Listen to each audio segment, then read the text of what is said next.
ஒரு மகா புருஷன், இப்போ ராம் சரத்குமார் சாமி இருந்தார், அவர் உட்காந்துக்கிறார்.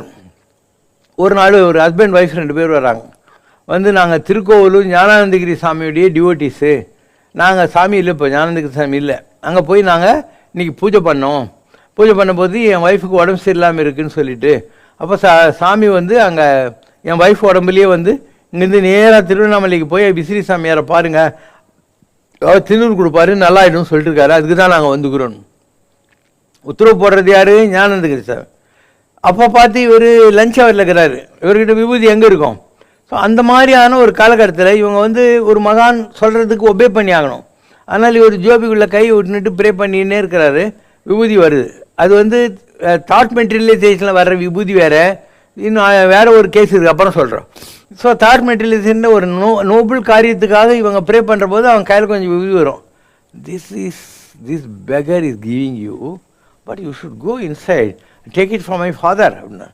நான் இந்த பிச்சைக்காரன் கொடுத்துட்டேன் கொஞ்சோண்டு, ஆனால் அண்ணாமலையார்கிட்ட போய் நீங்கள் வாங்கிக்கணும், நல்லா ப்ரே பண்ணிட்டு விபூதி வாங்கிக்கணும் அப்படின்னாரு. இது ஒரு உதாரணம். அதாவது ஒரு உடல் இல்லாத மகான் இன்னொரு மகானை வைத்துக்கொண்டு ஆப்ரேட் பண்ண முடியும். இப்படி ஒரு வழிமுறையெல்லாம் இருக்குது. இன்னும் சில பேர் என்ன பண்ணுறாங்கன்னா, இந்த இது இருக்கு இல்லையா, இந்த சைடில் எங்கேயாவது டவலு அதெல்லாம் ஒழிச்சு வச்சுருப்பாங்க. அது ஒரு பேப்பர் மாதிரி இருக்கும், அதுக்குள்ளே இதெல்லாம் வச்சுருப்பாங்க. உங்கள் இதில் என்ன பண்ணுவாங்க, ஏதாவது பேசிக்கிட்டு அந்த பேப்பர் இந்த இடத்துல ஒழிச்சு வச்சுக்குவாங்க. என் கையில் ஒன்றும் இல்லை, பயப்படாது, ஒழிச்சு வச்சுக்குவாங்க. அப்புறம் ஏதோ மந்திரம் சொல்லிட்டு பண்ணுற மாதிரி இப்படி இப்படி பண்ணுற போது அந்த பேப்பர்லேருந்து விபூதி கொட்டுமா, அது இப்படி கொட்டுற போது உங்களுக்கு ஐயோ நமக்கு எங்கேருந்தோ வர வச்சு கொடுத்துட்டார் விபூதின்னு ஒன்று தப்பாக தோணும். இது இன்னொரு வழிமுறை இருக்குது. அதனால் உங்களுக்கு இதை பற்றியெல்லாம் ஒன்றும் தெரியாத வரைக்கும் இந்த மாதிரி ஆளுங்க பக்கமே போகாதீங்க. ஏன்னா தவறி போயிட்டீங்கன்னா உங்களுக்கு கொஞ்சம் இம்ப்ரெஸ் ஆகிடுவீங்களா, அப்புறம் அதுலேருந்து வெளியே வர முடியாது. உங்களுடைய வீக்னஸ் தெரிஞ்சு போச்சுன்னா அவங்கள நல்லாவே ஏமாற்றின்னு இருப்பாங்க. ஏமாற்றி காசு கீசுலாம் பண்ணுவாங்க. நீ போகலன்னா ஏதாவது ஆயிடும் போல இருக்குதுன்னு பயந்துக்கினே இருப்பேன்.